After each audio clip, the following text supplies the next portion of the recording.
Saya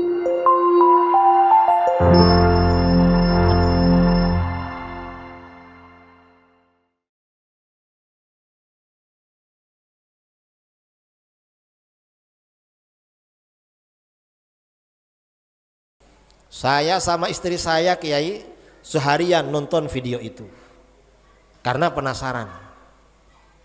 Terus setelah nonton video Kiai, kok ternyata Ahlus Sunnah itu dalilnya lengkap. Gak seperti yang dikatakan ustadz-ustadz kami di Wahabi. Kata ustadz-ustadz Wahabi dulu gak ada dalilnya. Ternyata setelah tengok videonya kok lengkap sekali dalilnya. Ya sudah, saya keluar dari Wahabi, ikut Ahlus Sunnah wal Jamaah.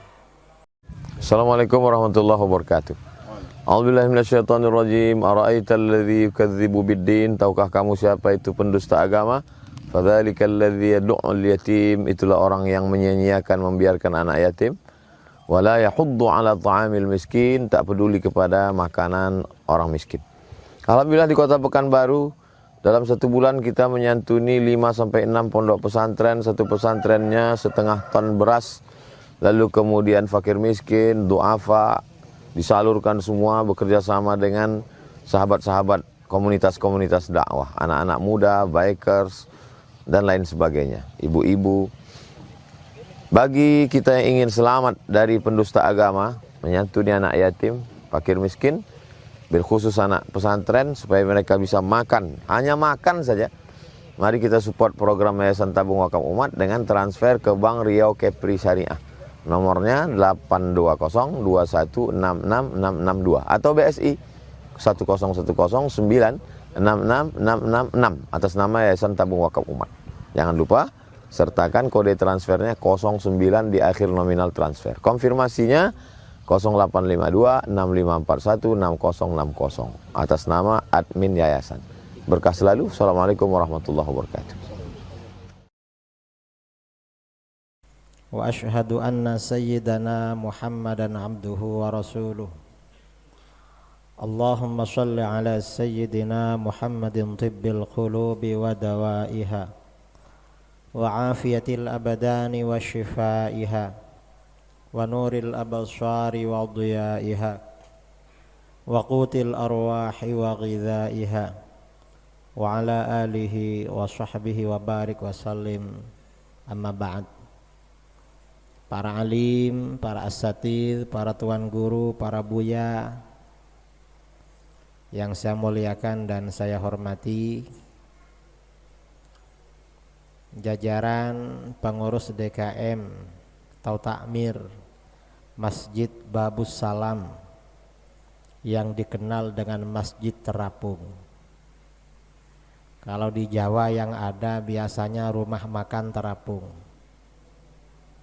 Baru di sini saya jumpa Masjid Terapung. Cuma di bawah tadi saya tengok gak ada airnya.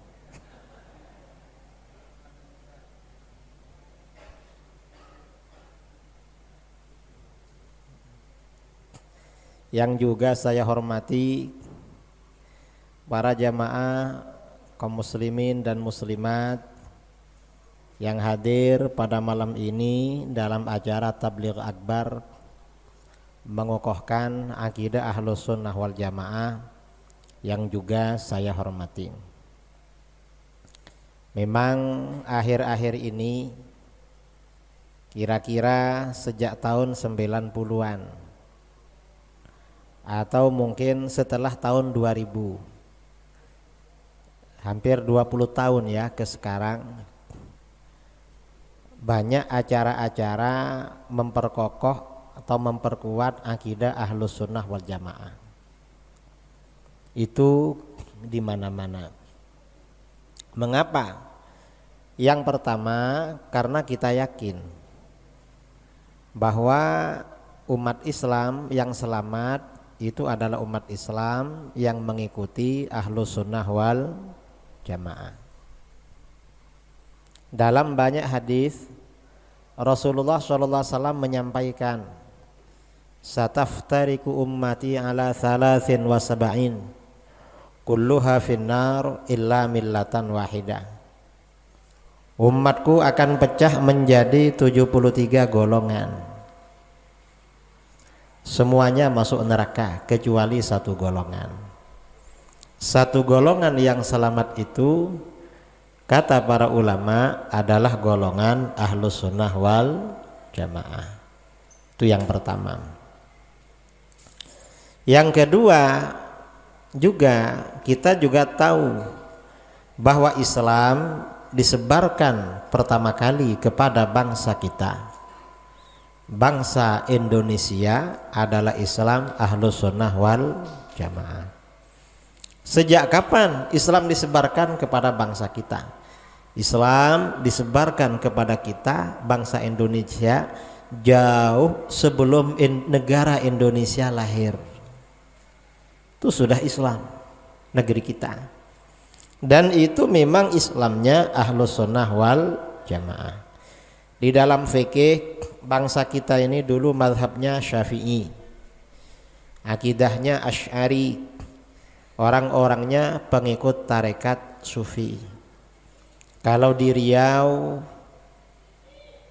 Padang, Sumatera Utara, Sumatera Barat ya Sumbar atau Padang, Aceh, tarekat itu yang banyak mengikuti tarekat Naqsyabandiyah Khalidiyah.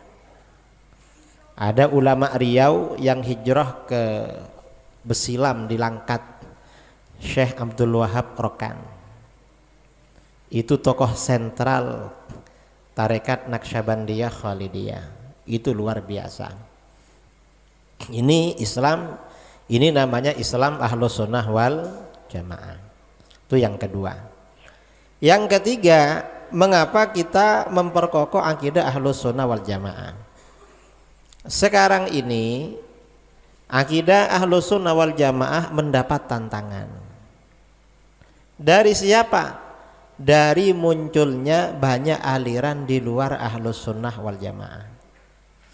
Kalau dulu saudara di Duri, di Mandau, di Bengkalis, di Dumai, di Riau, semuanya Ahlus Sunnah wal Jamaah.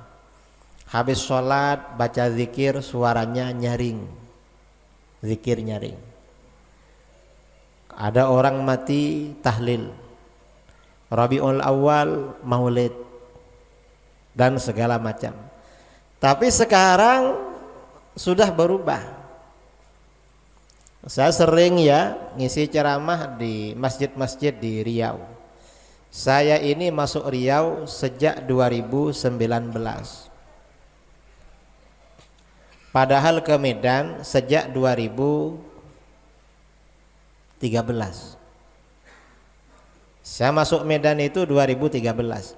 Ke Aceh 2015. Riau ini malah agak lambat, 2019.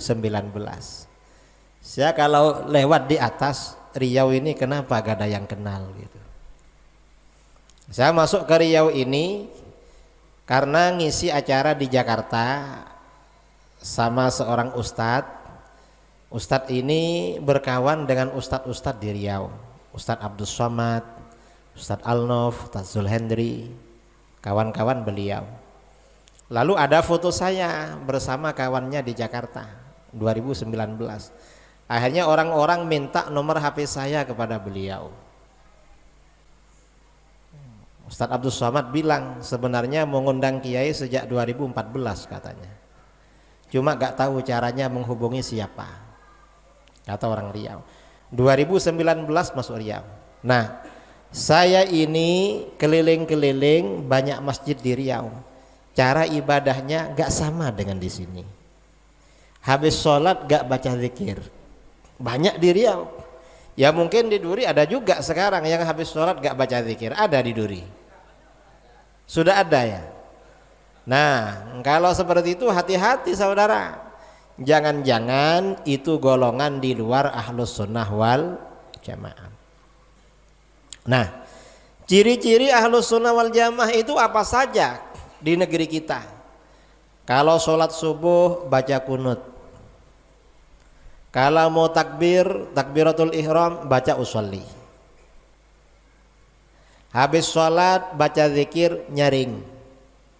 Ada keluarganya meninggal, dibacakan tahlil. Lalu ada kenduri. Bulan Rabiul Awal merayakan Maulid.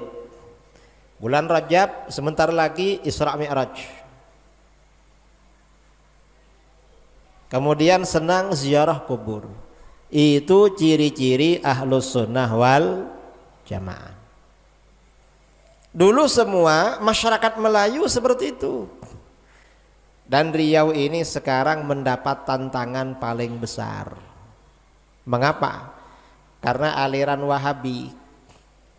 Aliran Wahabi ini kelompok di luar Ahlus Sunnah. Yang paling besar lembaganya di Riau. Dan Riau ini target, katanya ingin menjadi pusat Wahabi di Nusantara. Karenanya hati-hati dengan Wahabi. Mengapa hati-hati? Ajaran-ajaran sesat, ajaran-ajaran di luar Ahlus Sunnah wal Jamaah itu pasti atau biasanya mengajarkan anak-anak durhaka pada orang tua. Ajaran Wahabi, ajaran Syiah, HTI dan lain-lain mengajarkan anak-anak durhaka pada orang tua. Mengapa durhaka? Paling enggak orang tuanya sendiri disesatkan. Kira-kira kalau sudah bilang orang tuanya sesat, syirik, durhaka apa durhaka? Durhaka. Setelah mati gak diadakan tahlil, gak diadakan kenduri, dan kuburannya tidak pernah diziarahi. Durhaka apa tidak durhaka? Durhaka. Orang tuanya dibilang syirik. Kalau orang tuanya syirik berarti orang tuanya pernikahannya tidak sah. Karena syirik berarti dia sendiri anak zina. Na'udzubillah min dzalik. Makanya hati-hati. Kalau ada lembaga di luar Ahlus Sunnah wal Jamaah, jangan titipkan anak kita di sana, jangan. Cari lembaga-lembaga pondok atau sekolah Ahlus Sunnah wal Jamaah. Saya di Pekanbaru bangun pondok, namanya Pondok Pesantren Al-Hujjah di Jalan Cipta Karya di Panam. Sudah setahun. Dan Buya Yahya juga buka Pondok Al-Bahjah di Duri. Entah di mana tempatnya saya belum tahu. Dekat sini ya. Sudah buka. Dan pondok-pondok di sini banyak pondok-pondok yang Ahlus Sunnah wal Jamaah. Tadi saya pagi ngisi di Pondok Al-Uswah, besok ini di Pondok Hubbul Watan, dan Ustadz Abdus Somad bangun pondok di Palas Nurul Azhar, kemudian rumah Quran juga. Jadi saudara-saudara gak perlu bingung-bingung. Kalau ada lembaga Wahabi tinggalkan, pindah ke lembaga Ahlus Sunnah wal Jamaah. Mengapa? Lembaga-lembaga di luar Ahlus Sunnah wal Jamaah nanti akan mengajarkan anak-anak kita durhaka pada orang tua. Itu bahaya saudara. Ini pengaruh. Nah, sekarang yang akan kita bicarakan adalah mengenai pengokohan ajaran Ahlus Sunnah wal Jamaah. Ciri-ciri Ahlus Sunnah wal Jamaah itu apa? Ciri-ciri Ahlus Sunnah wal Jamaah itu kalau ada orang meninggal bikin tahlil, bikin kenduri. Ada ziarah kubur. Mengapa ada seperti itu? Karena kita orang Ahlus Sunnah wal Jamaah meyakini orang mati itu sebenarnya hidup, cuma hidup di alam barzah. Orang mati itu hidup saudara. Karena orang mati itu hidup, maka bisa ada interaksi antara orang mati dengan orang yang masih hidup, cuma beda alam kehidupan. Kita ini hidup di alam dunia, mereka hidup di alam barzah. Besok setelah hari kiamat hidup di alam akhirat.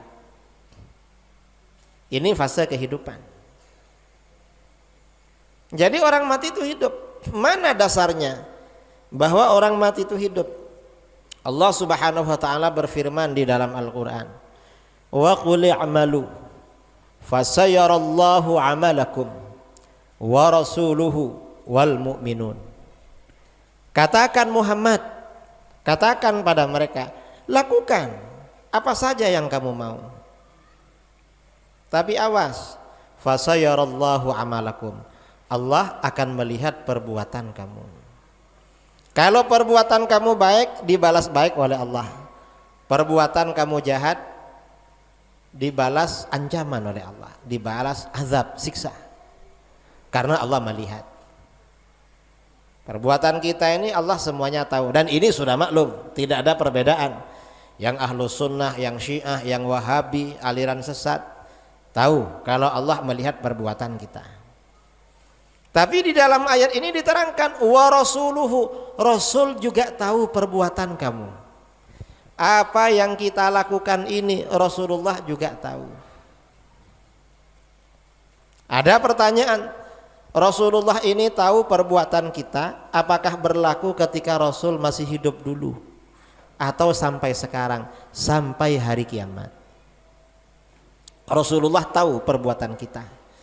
Karenanya di dalam kitab-kitab tafsir, misalnya tafsir Ibnu Katsir, ketika menafsirkan ayat ini disampaikan hadis riwayat Imam Al-Bazzar dari Anas bin Malik radhiyallahu an, Rasulullah sallallahu alaihi wasallam bersabda, hayati khairun lakum tuhditsuna wa yuhdatsu lakum. Aku ini hidup baik buat kamu, kehidupanku baik buat kamu. Rasulullah berkata kepada para sahabat, selama saya ini hidup enak buat kamu. Mengapa? Tuhditsuna wa yuhdatsu lakum. Kalian berbuat apa, kalian terjadi apa-apa, maka solusinya, jawabannya, hukumnya disampaikan melalui aku. Dulu itu ketika Rasulullah masih hidup, beliau ini menjadi sentral rujukan persoalan manusia, terutama umat Islam waktu itu. Ada sahabat ingin tahu hukum, tanya Rasulullah. Ada sahabat gak ada yang mau dimakan, minta ke Rasulullah. Ada sahabat gak punya pekerjaan, menghadap Rasulullah. Ada sahabat ingin kawin gak laku-laku, datang kepada Rasulullah. Apa saja Rasulullah itu pusat memang. Ada sahabat sakit, ada sahabat namanya Qatadah bin An-Nu'man. Pada waktu perang Uhud, salah satu matanya kena panah, lalu keluar matanya, jatuh, kena panah sampai keluar. Selesai perang, mata sebelah yang jatuh dipegang, dibawa menghadap Rasulullah. Ada apa Qatadah? Rasulullah, tolong ini, mata saya ini satunya jatuh, kembalikan lagi, katanya. Sahabat itu yakin kalau Rasulullah bisa mengembalikan, walaupun Rasulullah gak pernah kuliah kedokteran. Tapi para sahabat yakin, karena Rasulullah ini nabi, punya mukjizat. Apa kata Rasulullah? Rasulullah menjawab, Qatadah, sebaiknya mata kamu itu buang aja, biar tinggal satu, nanti kamu masuk surga. Tapi kalau kamu mau, aku kembalikan. Cuma kalau dibuang itu lebih baik buat kamu. Apa kata Qatadah? Kata Qatadah, Rasulullah, surga itu memang balasan yang agung. Semua orang pasti menginginkan masuk surga. Cuma kalau yang sebelah ini gak balik lagi Rasulullah, saya ini suka kawin, katanya. Nanti orang gak mau dikawin saya. Qatadah ini orangnya ganteng, dan kalau ada perempuan nganggur-nganggur dilamar, dikawin. Cuma kalau orang matanya tinggal satu kan gak mau perempuan itu. Gimana Rasulullah, nanti gak mau sama saya, katanya. Akhirnya apa? Mata itu oleh Rasulullah diambil, dikembalikan, dipasang, gak pakai obat, langsung sembuh.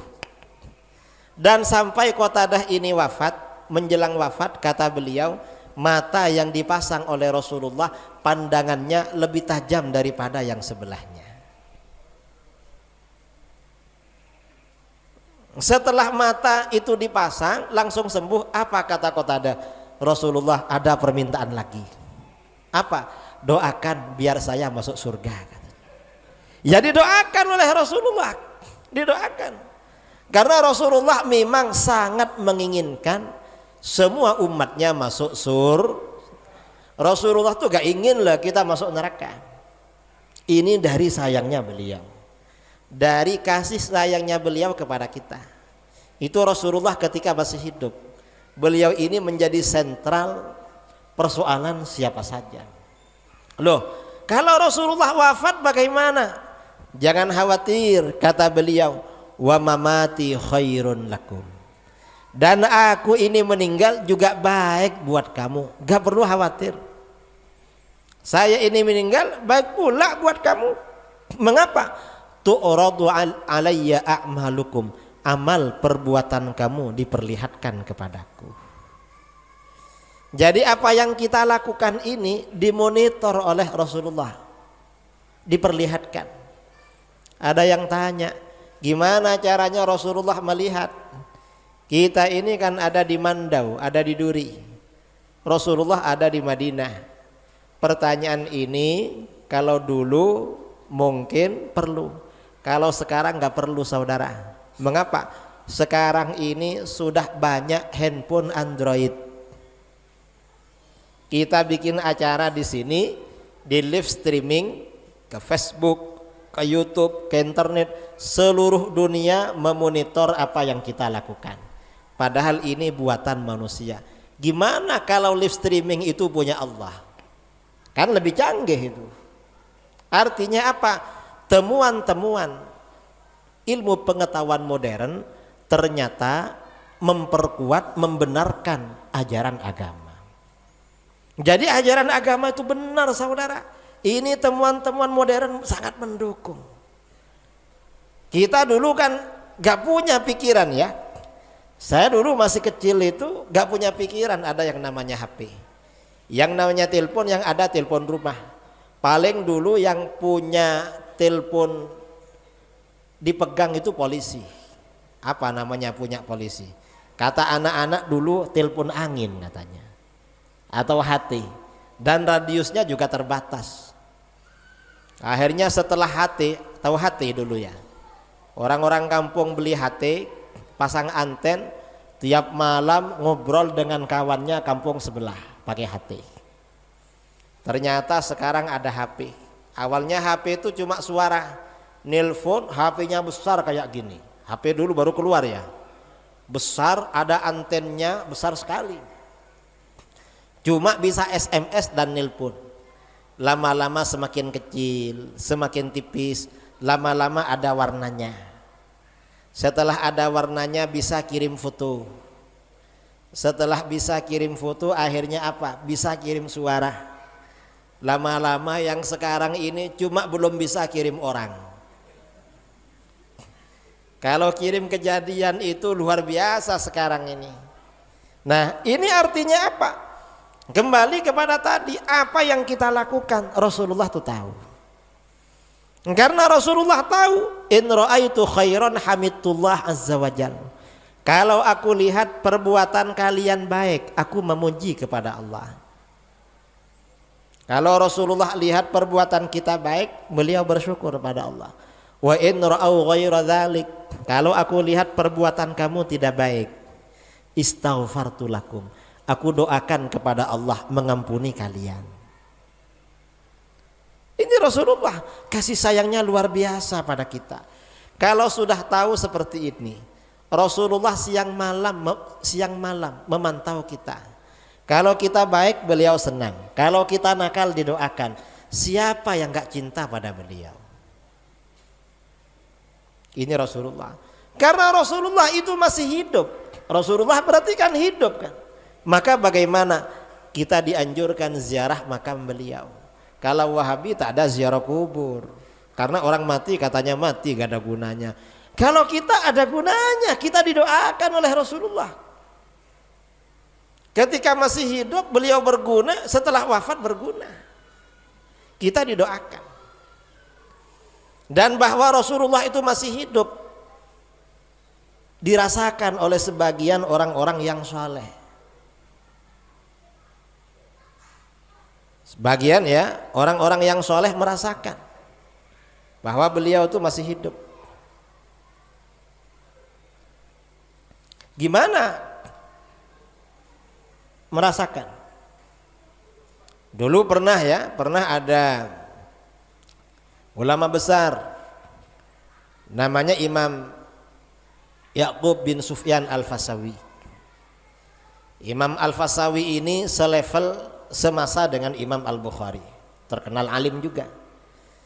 Ketika ulama salaf, suatu ketika beliau melakukan pengembaraan belajar.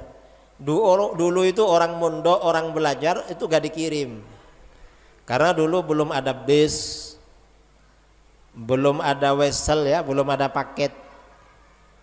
Dulu itu orang mondok bawa bekal yang banyak, nanti mau habis pulang. Imam Ya'qub ini suatu ketika mengembara ke tempat yang jauh. Sampai di situ bekalnya hampir habis.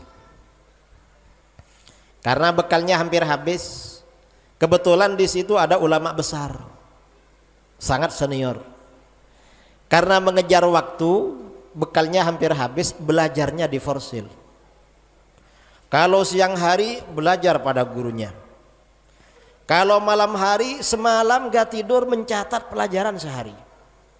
Siang malam berhari-hari gak tidur belajar hadis. Kalau siang belajar hadis, malam mencatat. Suatu malam ketika beliau sedang mencatat hadis, karena berhari-hari gak tidur, tiba-tiba kedua matanya mengeluarkan air mata. Setelah air matanya keluar, suasana menjadi gelap gulita. Apa yang terjadi? Beliau tiba-tiba buta, gak bisa melihat. Karena buta, terkejut beliau, risau, galau, gundah gulana, sedih, susah, menangis. Ya Allah, saya ini kok buta, kampung halaman jauh, bekal hampir habis, gimana ini kalau buta? Akhirnya apa? Di tengah menangis itu, susah itu, tiba-tiba beliau tertidur. Ketika tidur bermimpi didatangi baginda Rasulullah SAW. Beliau menangis, ditanya oleh Rasulullah, Ya'qub, ada apa kamu menangis?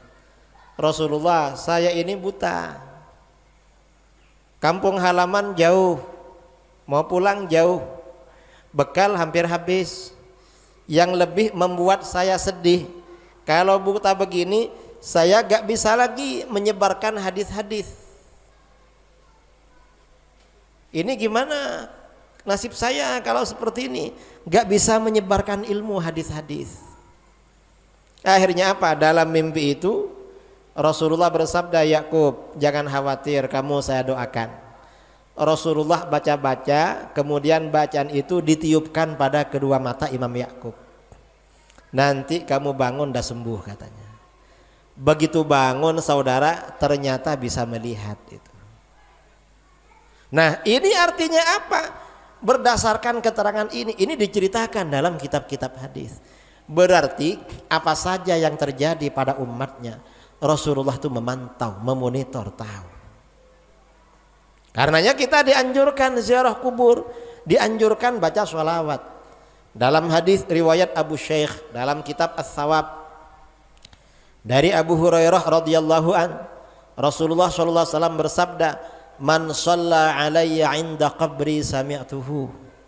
Siapa yang bersolawat kepadaku di samping makamku.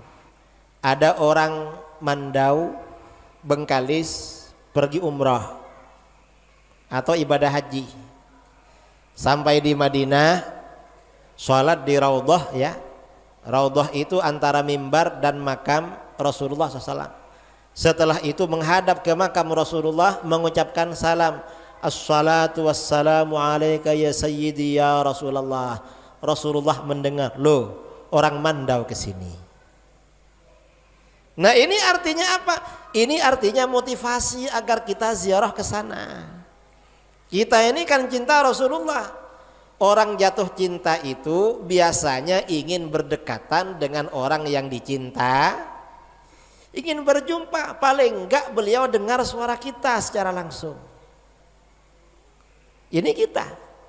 Memang Rasulullah enggak mengatakan ayo datang ke sini, tapi bahasanya bahasa isyarat. Siapa yang bersolawat di samping makamku aku dengar loh. Maksudnya bagaimana? Rasulullah itu menganjurkan untuk diziarahi. Karena Rasulullah dengar, masa kita gak ingin suara kita didengar oleh beliau, agar besok di hari kiamat beliau tetap mengingat kita. Itu kalau kita baca sholawat di dekat makam. Loh Pak Kiai, sekarang gak bisa, umrah sekarang sulit, mahal lagi. Gimana? Jangan khawatir, karena dalam hadis itu dilanjutkan, wa man shalla alayya bin ba'id bullightuhu. Siapa yang bersolawat kepadaku dari tempat yang jauh, solawatnya sampai kepadaku. Artinya Rasulullah tahu ini namanya interaksi antara orang yang hidup dengan orang yang sudah meninggal. Artinya apa? Rasulullah yang sudah wafat itu sebenarnya masih hidup, cuma hidup di alam barzakh. Nah, kemudian di dalam ayat tadi diterangkan pula, wa qul i'malu fasayarallahu 'amalakum wa rasuluhu wal mu'minun, dan orang-orang beriman juga tahu perbuatan kamu. Dalam ayat ini diterangkan, orang-orang mukmin tahu apa yang kamu lakukan. Nah, siapa yang dimaksud orang-orang beriman yang tahu perbuatan kita? Kata para ulama, orang mukmin yang tahu perbuatan kita termasuk adalah kerabat dekat kita, kerabat jauh kita yang beriman dan sudah meninggal dunia. Semuanya tahu apa yang kita lakukan. Tahu saudara, kakek nenek kita, datuk nenek moyang kita, paman bibi kita, kerabat dekat, kerabat jauh yang sudah wafat dengan husnul khotimah, itu tahu apa yang kita lakukan. Karenanya dalam kitab-kitab tafsir Ibnu Katsir ketika menafsirkan ayat ini menyampaikan hadis sabda Rasulullah SAW, inna a'malakum tu'radu ala asyairikum wa aqaribikum minal amwat. Sesungguhnya amal perbuatan kalian diperlihatkan pada kerabat jauh dan kerabat dekat kalian. Jadi apa yang kita lakukan ini dimonitor oleh keluarga kita yang jauh, yang dekat, yang sudah wafat, asalkan mereka meninggalnya husnul khotimah. Kalau meninggalnya husnul khotimah, na'udzubillah min dzalik, gak tahu. Mengapa? Mengapa gak tahu? Orang husnul khotimah itu dipukul oleh malaikat. Saudara kira-kira senang sepak bola, pas acara sepak bola sakit gigi, kira-kira sempat menonton bola? Kalau pas sakit gigi gak sempat, gak ngereken. Sama dengan itu. Kalau orang mukmin ini bersenang-senang melihat keluarganya, keluarganya yang masih hidup, in ra'au khairan istabsyaru.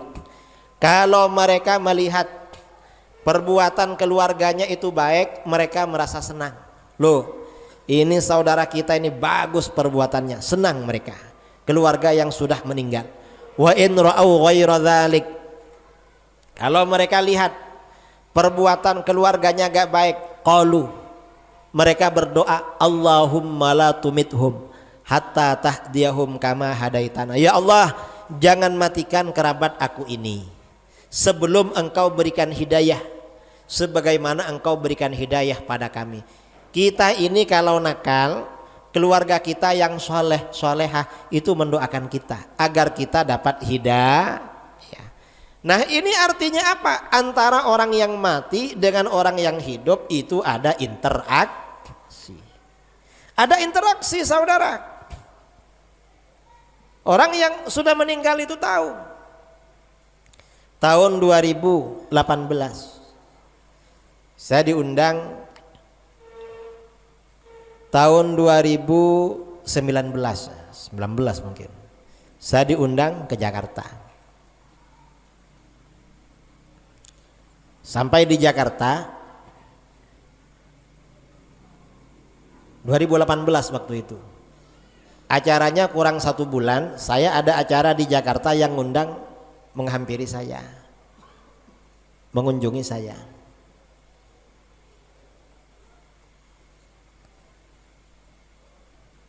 Saya tanya sama dia, mengapa Bapak mengundang saya? Kata dia, Kiai, saya ini mantan Wahabi, sekarang ikut Aswaja.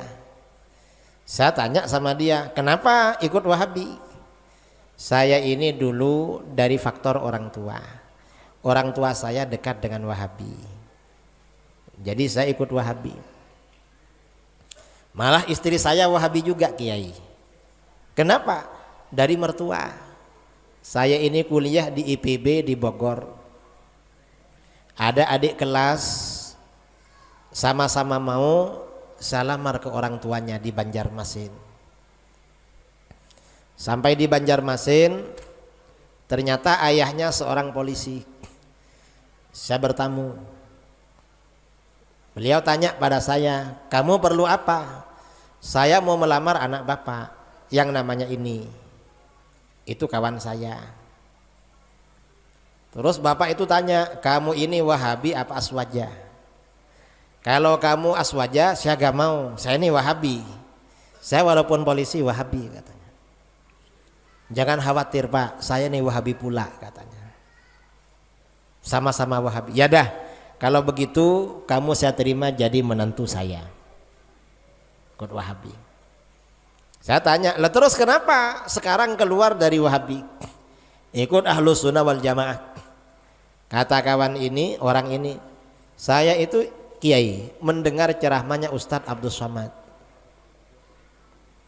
Was dalam ceramahnya bilang, kalau kalian ingin tahu dalil-dalil Ahlus Sunnah wal Jamaah, dengarkan ceramahnya Ki Idrus Ramli.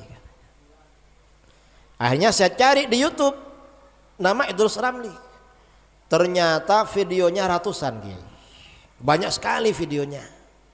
Saya cari yang paling panjang durasinya. Ada ceramah Kiai di Kuala Lumpur durasinya 9 jam. Sebenarnya bukan ceramah 9 jam saudara.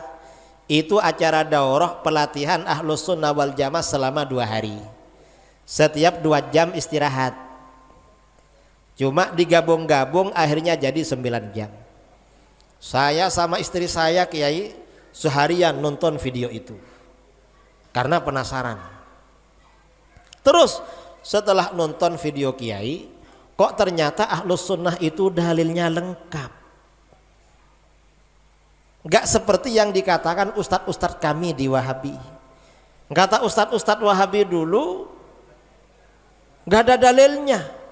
Ternyata setelah tengok videonya kok lengkap sekali dalilnya. Ya sudah, saya keluar dari Wahabi, ikut Ahlus Sunnah wal Jamaah. Akhirnya sejak itu kalau saya ke Jakarta, orang ini sering menjemput saya, antar jemput saya ke acara-acara. Suatu ketika saya mau ceramah di Bogor, dia ikut. Saya ceramah. Waktu itu temanya orang yang sudah meninggal dunia mengetahui perbuatan orang yang masih hidup dan ada interaksi.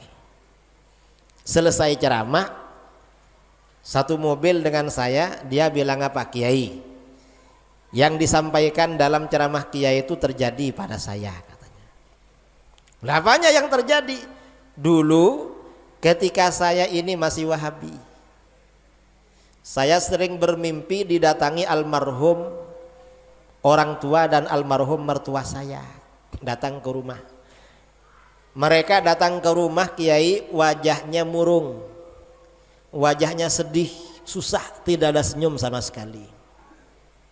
Terus setelah saya keluar dari Wahabi, saya ikut Ahlus Sunnah wal Jamaah, ikut tahlilan, maulid, yasinan, dan lain-lain. Saya sering bermimpi didatangi almarhum orang tua dan mertua saya. Mereka datang, wajahnya tersenyum berseri-seri, memancarkan kebahagiaan yang mendalam, katanya. Nah ini artinya apa? Betul memang. Antara orang yang sudah meninggal ada interaksi dengan orang yang masih hidup. Ada hubungan saudara, gak hilang, gak putus. Karenanya kalau kita ini ziarah kubur, kita ini lewat aja di kuburan. Orang lewat di kuburan itu dianjurkan mengucapkan salam. Sama dengan kita lewat di depan rumah orang. Kalau saudara lewat di depan rumah tetangga, ada tetangga duduk-duduk, kira-kira bagaimana? Mengucapkan permisi. Atau assalamualaikum, permisi mau lewat, kan begitu. Lewat di kuburan juga begitu. Dalam hadis sahih riwayat Abdul Haq, riwayat Ibnu Abdil Bar dari Ibnu Abbas radhiyallahu anhuma, Rasulullah sallallahu alaihi wasallam bersabda, la yamurru ahadukum ala qabri akhihil mu'min kana ya'rifuhu fid dunya fayusallimu alaihi illa arafahu wa radda alaihi salam.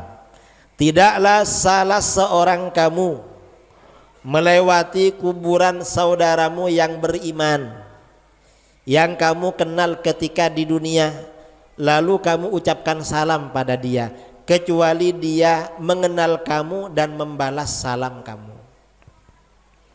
Artinya apa? Orang yang kenal dengan kita setelah meninggal, kita lewat di kuburannya, kita ucapkan salam, itu kenal dengan kita dan membalas salam. Artinya apa? Berarti orang yang mati itu sebenarnya masih cuma hidup di alam barzah. Ada yang tanya, Kiai, katanya mereka membalas salam kita, mengapa kita gak dengar? Kira-kira kalau saudara ke kuburan sendirian mengucapkan salam, diberi pilihan antara dengar dan gak dengar jawaban mereka, kira-kira pilih dengar apa gak dengar? Pilih gak deng. Tapi kira-kira kalau mendengar, apa yang saudara lakukan? Lari dan gak ke kuburan lagi. Mengapa? Kita ini takut mati saudara. Dikiranya kalau mendengar suara alam gaib kita dah mau mati. Padahal ya belum tentu. Kalau belum waktunya mati gak bakal mati. Tapi kalau sudah waktunya mati, walaupun gak dengar, mati pula. Jangan khawatir. Ini azan ya. Mau azan dulu atau gimana? Azan dulu. Ini azan ya, langsung sholat nanti dilanjutkan. Ini azan langsung sholat nanti kita lanjutkan. Dari saya sementara nanti kita ucapkan salam lagi. Assalamualaikum warahmatullahi wabarakatuh. Alhamdulillahi rabbil alamin, wassalatu wassalamu ala ashrafil anbiya'i wal mursalin, Sayyidina Muhammadin wa ala alihi wa sahbihi ajma'in. Amma ba'du. Melanjutkan yang tadi. Setelah ini kita sesi tanya jawab. Tadi kita katakan bahwa orang yang mati itu sebenarnya masih hidup, cuma hidup di alam barzah. Dan antara orang yang mati dengan orang yang masih hidup itu ada interaksi. Interaksinya apa? Ya bisa saling jawab menjawab dan bisa saling membantu. Kalau kita namanya orang hidup, kita misalnya punya tetangga, gak punya makanan, kita ada makanan, kita ini bisa apa enggak membantu dia ngasih makanan? Bisa. Mengapa? Karena dia masih hidup. Kalau ada orang meninggal, kita masih hidup, bisa enggak membantu yang meninggal? Bisa. Cuma bantuannya bukan kirim makanan ke kuburan, bukan. bukan taruh sesajen di kuburan. Yang dikirim apa? Yang dikirim yang ghaib-ghaib. Seperti baca Fatihah, baca Al-Qur'an, baca tahlil, atau sedekah kenduri pahalanya untuk orang mati. Itu bisa. Mengapa? Karena mereka hidup dan memang butuh bantuan doa. Karena orang yang mati itu sebenarnya masih hidup, maka mereka juga merasakan sebagian apa yang dirasakan orang hidup.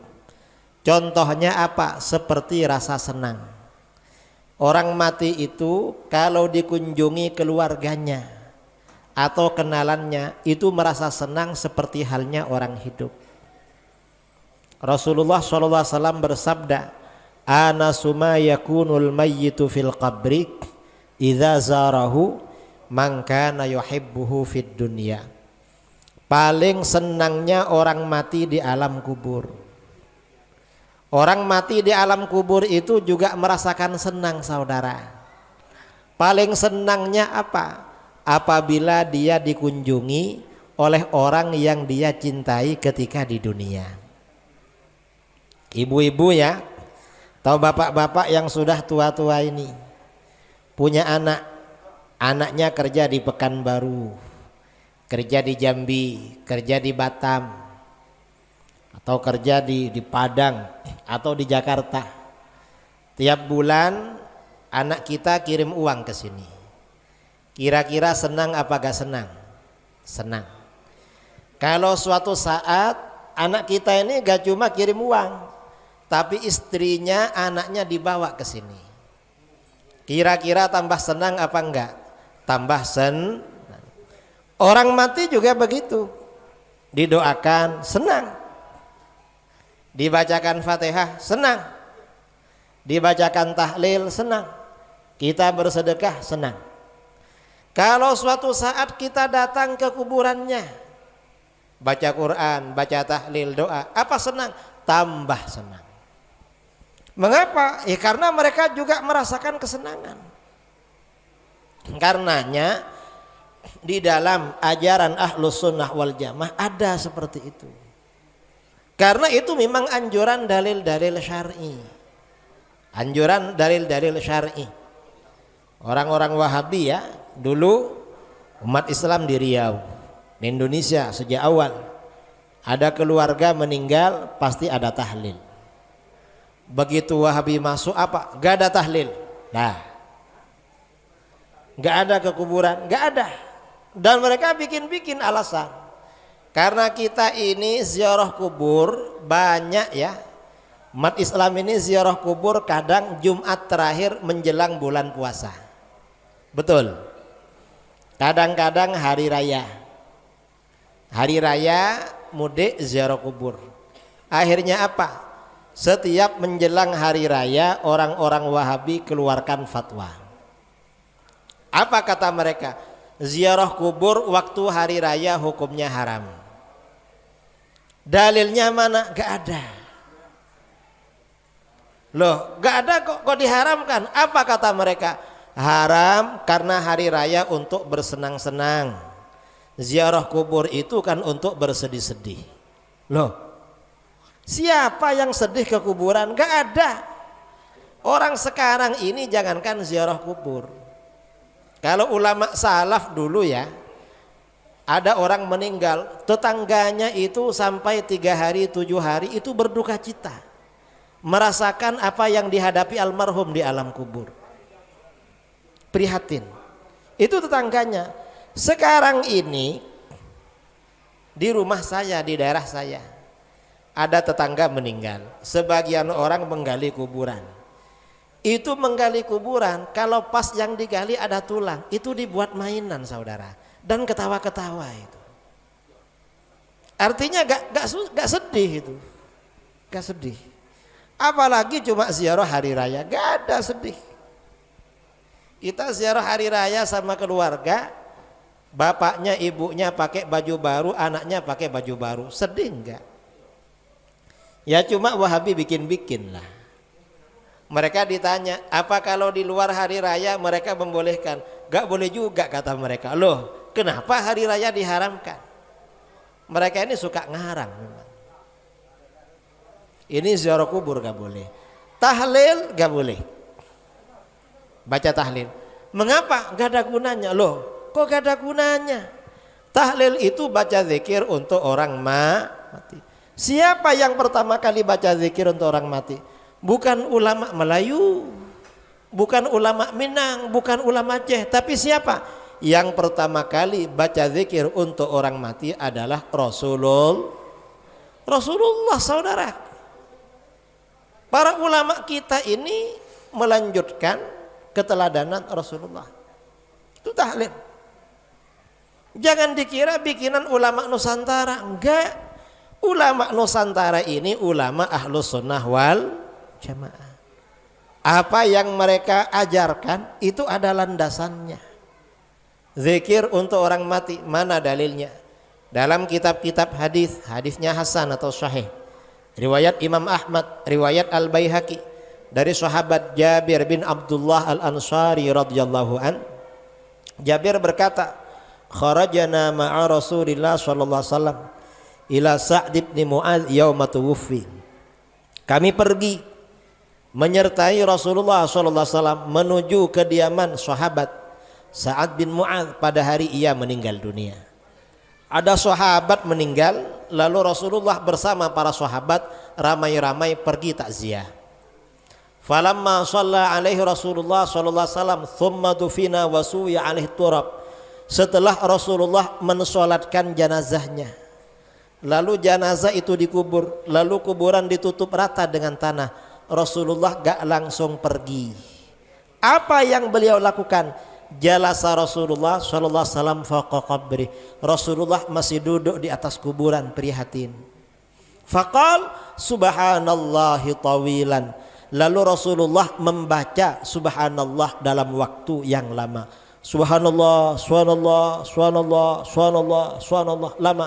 Fasabbahna ma'ahu. Para sahabat juga baca subhanallah. Thumma qala Allahu akbar. Lalu Rasulullah baca Allahu akbar, Allahu akbar, Allahu akbar, Allahu akbar, lama. Fakabbarna ma'ahu. Para sahabat baca Allahu akbar. Dalam satu riwayat Rasulullah baca la ilaha illallah.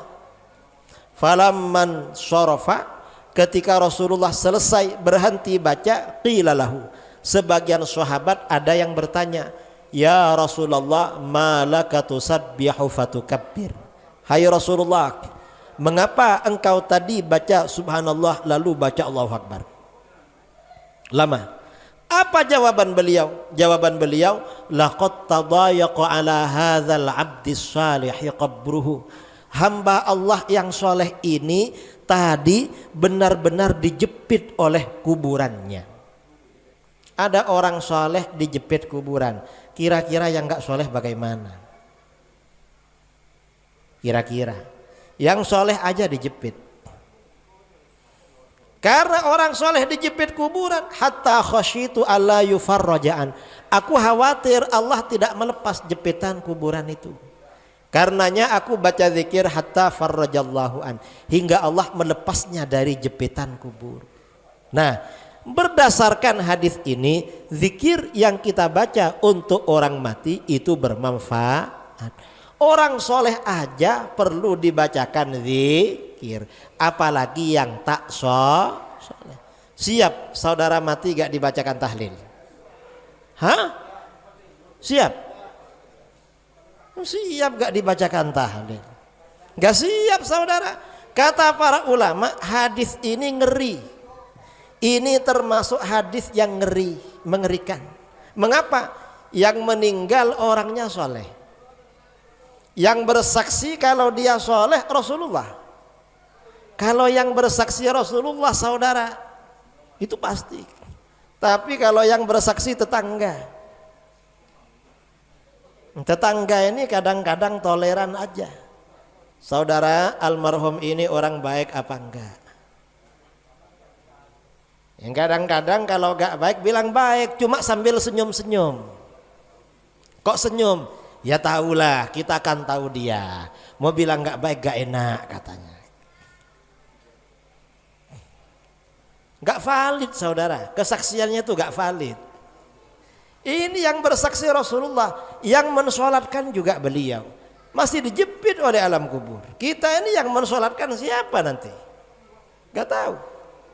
Karenanya kita ini mudah-mudahan nanti banyak orang soleh yang mensolatkan kita.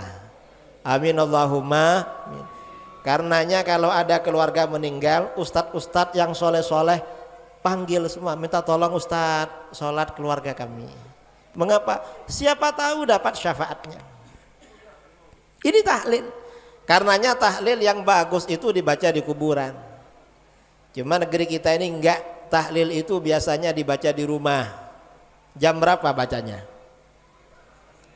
Habis maghrib jam 7.